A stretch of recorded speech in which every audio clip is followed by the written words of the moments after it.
Êxodo, capítulo 1. Os sofrimentos dos filhos de Israel. São esses, portanto, os nomes dos filhos de Jacó que foram com ele para o Egito, cada um com sua respectiva família: Rubem, Simeão, Levi e Judá, Isacar, Zebulon e Benjamim, Dan, Naftali, Gade e Asser. Ao todo, o grupo de descendentes de Jacó ultrapassava 70 pessoas. José, no entanto, já estava no Egito. Com o passar do tempo, morreram José, todos seus irmãos e toda aquela geração. Os filhos de Israel foram fecundos e se multiplicaram. Tornaram-se cada vez mais numerosos e poderosos, a tal ponto que o país ficou repleto deles. A opressão do Egito. Levantou-se sobre o Egito um novo rei que não conhecia nada sobre a vida de José. Então proclamou ele ao seu povo: Eis que o povo dos filhos de Israel tornou-se mais numerosos e mais poderosos do que nós. Vinde, tomemos sábias medidas a fim de impedir que ele cresça ainda mais, pois do contrário, em caso de guerra, aumentará o número dos nossos adversários e combaterá contra nós, para depois deixar nosso país assolado. Sendo assim, impuseram a Israel inspetores de obras para tornar-lhes dura a vida com os trabalhos que exigiam. Foi assim que construíram para o faraó as cidades armazéns de Pitom e a de Ramassés. Contudo, quanto mais os oprimiam, tanto mais geravam filhos e se multiplicavam. E os egípcios preocuparam-se por causa dos muitos descendentes de Israel. Os egípcios obrigavam os filhos de Israel ao trabalho e tornavam-lhes extenuante e amarga a vida, com duros serviços, a preparação da argila e a fabricação de tijolos, vários trabalhos nos campos e toda espécie de tarefas que os obrigavam a realizar. A ordem do rei às parteiras. O rei do Egito ordenou às parteiras dos hebreus, das quais uma se chamava Sifrá e a outra Pua: quando ajudardes as hebreias a dar à luz, observai o sexo das crianças. Se for menino, matai-o. Se for menina, deixai-a viver. As parteiras, porém, temeram a Deus e não fizeram o que o rei do Egito lhes havia mandado. Pelo contrário, deixaram que os meninos vivessem. Assim, pois, o rei do Egito chamou as parteiras e interrogou-as: Por que agiste desse modo e deixaste os meninos viverem? Elas responderam ao faraó: As mulheres dos hebreus não são como as egípcias, são cheias de vida e antes que as parteiras cheguem já deram à luz. As parteiras eram tementes a Deus e por esse motivo ele foi benevolente para com elas e o povo ia se tornando cada vez mais numeroso e ainda mais fortalecido. E porque as parteiras temeram a Deus, ele as abençoou fazendo que também formassem suas famílias. Certo dia, entretanto, ordenou o faraó a todo o seu povo: A todos os meninos que nasceram dos hebreus lançareis no Nilo, mas a todas as meninas deixareis viver. Êxodo, capítulo 2. Nasce Moisés, o libertador. Certo homem da tribo de Levi foi tomar por esposa uma descendente também de Levi, e qual concebeu e deu à luz um menino. Vendo que era bonito e saudável, escondeu-o por 3 meses. E como não pudesse mais ocultá-lo, tomou um cesto de papiro, calafetou-o com betume e piche, colocou dentro seu filho e soltou o cesto entre os juncos, à beira do rio. De longe, uma das irmãs do menino observava o que ia acontecer. Entre mentes, eis que a filha do faraó desceu para se lavar no rio, enquanto suas criadas andavam à beira do rio.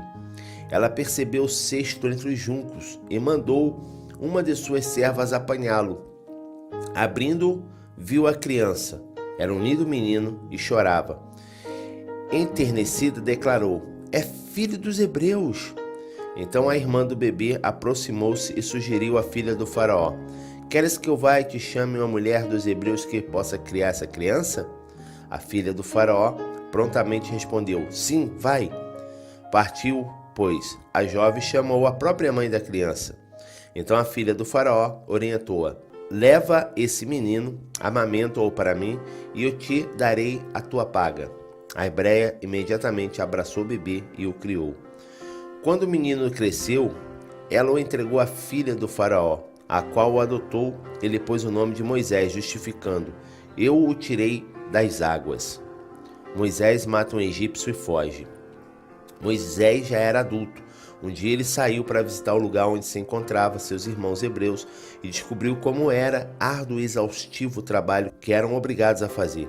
Observou que um egípcio espancava um hebreu indefeso, e como olhasse em outra parte e visse que ninguém estava ali, matou o egípcio e escondeu-o na areia.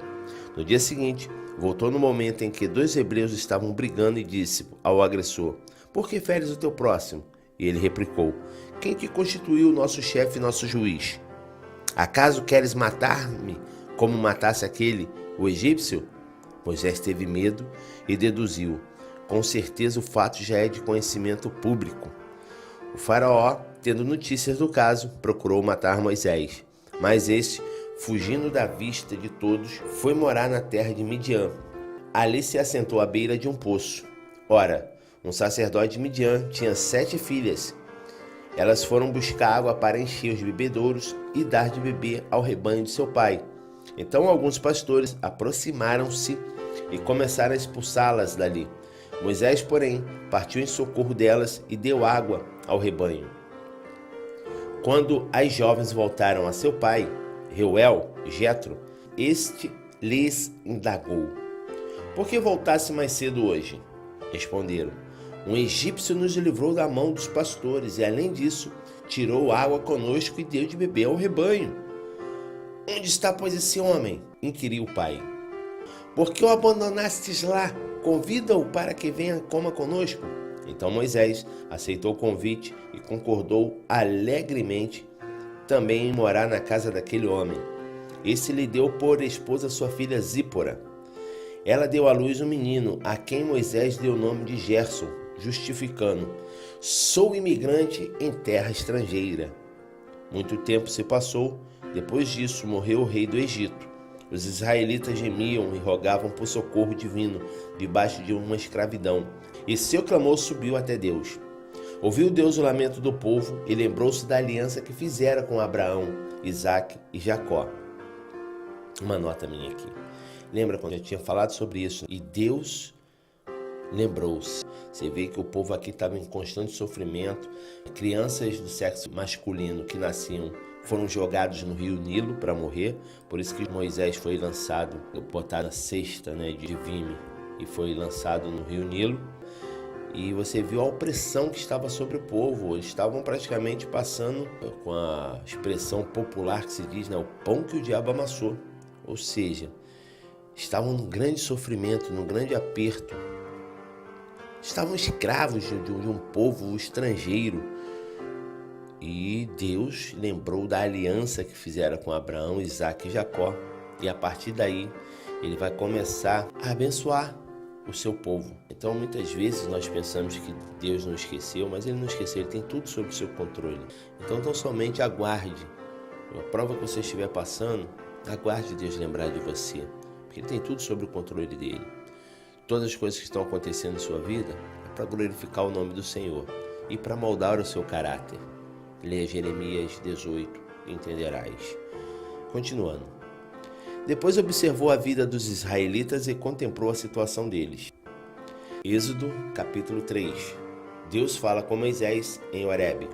Apacentava Moisés o rebanho de Jetro, Reuel, seu sogro, sacerdote de Midian.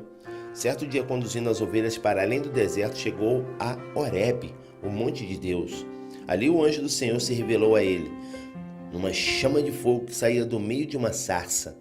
Moisés observou e eis que a sarça ardia no fogo, contudo, não era consumida pelas chamas. Então pensou Moisés: que coisa impressionante, por que será que o espinheiro não se queima? Devo chegar mais perto para contemplar essa maravilha? Então o Senhor viu que ele deu uma volta e se aproximava para observar melhor, e Deus o chamou no meio da sarça ardente: Moisés, Moisés. Ao que ele prontamente respondeu: Eis-me aqui. Deus continuou a dizer: Não te aproximes daqui. Tire as sandálias dos pés, porque o lugar que estás é uma terra santa. Uma nota aqui. Muitas pessoas não sabem disso aqui, mas quando Deus fala para Moisés não se aproximar porque é para ele tirar as sandálias dos pés porque o lugar é santo. Esse texto aqui revela muito bem o seguinte: Deus não é Deus de compactuar com nenhum outro santo, com nenhum outro Deus, com nenhuma outra divindade. Nosso Deus é santo, a glória é só dele. Então Moisés, por ter sido criado na terra egípcia, ele tinha a cultura dos egípcios. E os egípcios adoravam muitos outros deuses. Então, nesse caso aqui, a sandália de Moisés era uma sandália egípcia. E em sua sandália, que era feita de couro de crocodilo do rio Nilo, e isso tudo Flávio Joséfo relatando. Flávio Joséfo foi um grande historiador dos hebreus que viveu na época, tá? Ele não foi um escritor da agora, não. Então ele estudou toda a vida dos hebreus e ele relata sobre isso. Que a sandália de Moisés foi uma sandália constituída de couro de jacaré do rio Nilo, e aí na sua sandália havia uma fivela com uma imagenzinha de um deus lá que eles adoravam, que se eu não me engano, não me falha a memória agora, era o deus Sol. Então por isso que Deus, ao ver aquilo, falou: ops, esse troço aqui não entra aqui não, meu filho, eu sou Deus Todo-Poderoso, pode arrancar essa sandália dos teus pés, entendeu? Por isso que Deus fala: tire a sandália dos teus pés, porque o lugar que estás é uma terra santa. Outro Deus aqui não entra não, entendeu? Então vamos lá, continuando. Disse mais: eu sou o Deus de teus pais, o Abraão, o Deus de Abraão, o Deus de Isaac e o Deus de Jacó. Então Moisés cobriu o rosto, porquanto temia olhar para Deus. Deus envia Moisés em missão. Disse o Senhor: certamente tenho observado a opressão e a miséria sobre o meu povo no Egito. Tenho ouvido seu clamor por causa dos seus feitores e sei o que estão padecendo. Por esse motivo, desci a fim de livrá-los das mãos dos egípcios, tirá-los daqui para uma terra boa e vasta, onde mana leite e mel, a terra dos cananeus, dos hititas, dos amorreus, dos ferezeus, dos heveus e dos jebuseus. Porquanto agora o clamor dos filhos de Israel chegou até mim, e também contemplo a opressão com que os egípcios os estão submetendo e fazendo sofrer. Vai, pois, imediatamente, eu o envio ao faraó para tirar do Egito o meu povo, os filhos de Israel. Moisés, contudo, interpelou a Deus: quem sou eu para me apresentar diante de faraó e fazer sair os israelitas da terra do Egito? Quem sou eu? Assegurou-lhe Deus: eu estarei contigo. Essa é a prova que eu sou quem te envia. Quando fizeres o povo sair do Egito, vós prostareis culto a Deus neste mesmo monte. A revelação do nome de Deus. Porém Moisés acrescentou: quando eu for aos filhos de Israel e comunicar, o Deus de nossos pais me enviou até vós, e eles questionarem: qual é o seu nome? Que deverei dizer? Então afirmou Deus a Moisés: eu sou o que sou. E deveis dizer aos filhos de Israel: eu sou, me enviou a vós outros. Disse Deus ainda mais a Moisés: assim dirás aos filhos de Israel: Yahvé, o Deus dos vossos antepassados, o Deus de Abraão, o Deus de Isaac e o Deus de Jacó, me enviou até vós. Este, pois, é o meu nome, eternamente, e assim serei lembrado de geração em geração. Instruções para a grande missão. Uma nota aqui, aqui ele fala o eu sou, né? No versículo 15, Êxodo capítulo 3, versículo 15. Todas as Bíblias falam que o nome de Deus, ele fala ali, revela a Moisés o nome. Direis que eu sou. Então, eu creio que talvez, isso é conjectura minha, tá, gente? Não tem na Bíblia, não tem escritura, você não vai achar escritos nenhum. Isso é conjectura minha. O que é conjectura? Fantasia minha. Estou fantasiando o negócio. Vamos lá. Eu creio, talvez, que aqui Deus tenha revelado o verdadeiro nome dele a Moisés.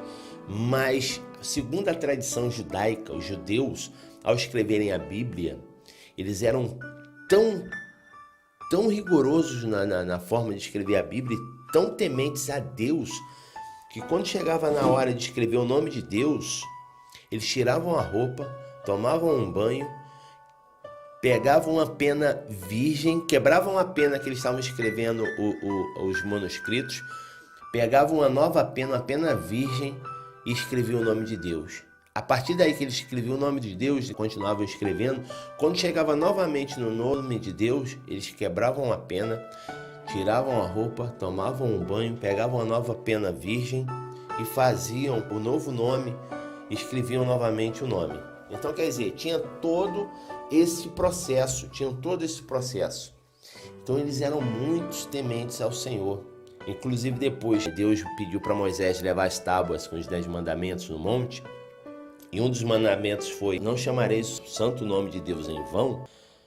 Então, os judeus começaram a ocultar o nome do Senhor para que a gente não chamasse o nome de Deus em vão. Você pode ver que se você tropeçar numa pedra, você vai, ai meu Deus, pronto. Já imaginou você aí, você chamou Deus. Agora imagina você se você conhecesse verdadeiramente o nome de Deus. Aí que nasce tudo, né? Você invocar o nome do Senhor a qualquer instante, qualquer momento. Então eu creio que aqui, de repente, a Moisés tenha sido revelado o verdadeiro nome do Senhor. Mas os judeus trataram de ocultar, né? Então, eles começaram a ocultar o nome do Senhor nas Escrituras, para que não caíssemos em pecado, eles mesmos não caíssem em pecado, chamando o santo nome do Senhor em vão. Tá ok? Continuando. Instruções para a grande missão. Vai, reúne os anciões, as autoridades de Israel e anuncia-lhes Yahvé, o Senhor, Deus de vossos antepassados, o Deus de Abraão, o Deus de Isaque e o Deus de Jacó. Me apareceu e me revelou. Em verdade vos tenho visitado e contemplado o que vos é feito no Egito, porquanto prometi tirar-vos da opressão do Egito e conduzir-vos à terra dos cananeus, dos hititas, dos amorreus, dos fariseus, dos heveus e dos jebuseus, terra onde mana leite e mel. Eis que os anciões, as autoridades de Israel, te darão ouvidos, atenderão a tua convocação e seguirão contigo até o rei do Egito. E lhe comunicarás: Yahvé, o Deus dos hebreus, veio ao nosso encontro. Agora, pois, deixa-nos ir pelo caminho de 3 dias de marcha, adentrando o deserto, a fim de oferecermos o nosso sacrifício ao Senhor, nosso Deus. Contudo, eu sei que o rei do Egito não permitirá que saiam de suas terras, a não ser que uma poderosa mão o force. Por esse motivo, estenderei a minha mão e ferirei todo o Egito com os prodígios que realizarei no meio dos egípcios. Somente depois desses portentosos eventos é que Faraó os deixará partir. Farei ainda que os egípcios tenham boa vontade para com os israelitas, de modo que, quando sairdes, não será de mãos vazias. Todas as filhas de Israel pedirão às suas vizinhas e às mulheres que estiveram hospedadas em casa objetos de prata e de ouro, joias e toda espécie de vestimentas, que poreis sobre os vossos filhos e sobre as vossas filhas, e despojareis os egípcios. Êxodo, capítulo 4. Os dons de operar maravilhas. Então Moisés replicou a Deus: Mas, Senhor, eis que os israelitas não acreditaram em minha pessoa, tampouco darão ouvido às minhas palavras, porquanto certamente contestarão: Não é possível que Yahvé te tenha aparecido. Perguntou-lhe o Senhor: Que é isso que tens na mão? Respondeu-lhe Moisés: Um cajado. Ordenou-lhe o Senhor: Lançai-o na terra. Moisés prontamente atirou o cajado ao solo, e ela se transformou em uma grande cobra. E Moisés esquivou-se dela assustado.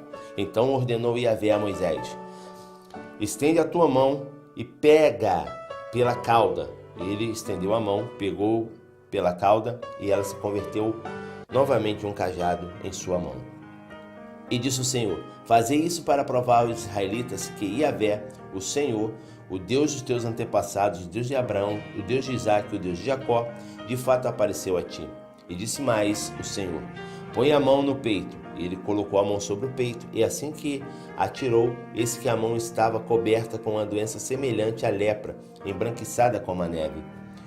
Torna, pois, a colocar a mão sobre o peito. E Moisés levou a mão enferma ao peito. Assim que a retirou, eis que estava saudável, como o restante do seu corpo. Então explicou-lhe o Senhor: Assim, se não acreditarem em ti e não ouvirem a voz do teu primeiro sinal, acreditarão na comunicação do segundo sinal. Se não acreditarem nesses 2 sinais, nem derem atenção às tuas palavras, tomarás as águas do rio e a derramarás na terra seca, e a água que tomares do rio se transformará em sangue sobre a terra seca. Deus chama Arão para proclamar. No entanto, argumentou Moisés a Yahvé: perdão, ó meu Senhor, todavia eu não tenho facilidade para expressar-me, nem no passado nem agora que falaste a teu servo. Não consigo falar bem, pesada é minha língua. Respondeu-lhe o Senhor: quem dotou o homem de tua boca e língua? Quem fez o surdo ou o mudo? Não sou eu, Yahvé? Agora, portanto, vai, e eu estarei contigo e te ensinarei o que hás de falar e como falarás. Contudo, insistiu Moisés com ele: ah, Senhor, peço que te envies outra pessoa. Então o Senhor se irou com Moisés e lhe disse: não tens o teu irmão Arão, o levita? Eu sei que ele tem facilidade para falar. Eis que ele já está chegando. Venha ao teu encontro, e vendo-te, muito se alegrará em seu coração. Tu, pois, lhe ministrarás e lhe colocarás na boca as palavras que ele devera expressar. Eu estarei na tua boca e na boca do teu irmão, e vos direi o que devereis fazer em cada circunstância. Assim como Deus fala ao profeta, tu falarás a teu irmão, e ele será o teu porta-voz diante de todo o povo. Toma, pois, esse cajado em tua mão, com ele que irás realizar os sinais miraculosos. O retorno de Moisés ao Egito. Assim que deixou o lugar sagrado, voltou Moisés para Jetro, seu sogro, e lhes rogou: deixa-me ir e voltar a meus irmãos que estão no Egito, a fim de ver se ainda vivem. Aos que lhe respondeu Jetro: vai em paz. Ora, Yahvé tinha orientado Moisés em Midian: vai, retorna para o Egito, porque estão mortos todos os que atentavam contra a tua vida. Tomou, pois, Moisés sua esposa e seus filhos, ajuntou-as a montarem um jumento e voltou para o Egito. Moisés levou em sua mão o cajado de Deus. E Yahvé ordenou a Moisés: quando voltares ao Egito, sabes que todos os prodígios que coloquei em tua mão, hás de realizá-los na presença de Faraó. Entretanto, eu lhe endurecerei o coração, para que não deixe o povo partir. Então dirás ao Faraó: assim diz Yahvé, meu filho primogênito é Israel, e eu já te ordenei: fazei partir o meu filho Israel, para que me sirva. Mas uma vez que recusas deixá-lo partir, eis que farei perecer o teu filho primogênito. Moisés, seu filho, e a circuncisão. Aconteceu que no caminho para o Egito, numa hospedaria, o anjo do Senhor veio ao encontro de Moisés para tirar a vida de seu filho. Contudo, Zípora pegou uma pedra afiada, cortou o prepúcio do seu filho e com ele tocou os órgãos genitais de Moisés e declarou: verdadeiramente tu és para mim um esposo de sangue. Ele disse: esposo de sangue, referindo-se à circuncisão. Nessa ocasião, Deus poupou Moisés. Moisés e Arão falam aos israelitas. Nesse meio tempo, Yahvé ordena a Arão: vai ao encontro de Moisés na direção do deserto. Ele partiu e, encontrando-o no monte de Deus, saudou-o com um beijo de paz. Moisés relatou a Arão todas as palavras de Yahvé, com as quais o enviara, e todos os sinais miraculosos que lhe havia ordenado realizar. Assim Moisés e Arão partiram para o Egito e reuniram todos os anciões da comunidade dos filhos de Israel. Arão repetiu todas as palavras com que Yahvé tinha instruído Moisés. Em seguida, Moisés realizou os sinais miraculosos diante do povo. Todos acreditaram e, quando souberam que o Senhor havia decidido vir em socorro dos filhos de Israel, tendo contemplado sua opressão, prostraram-se com o rosto rente ao chão e adoraram a Deus.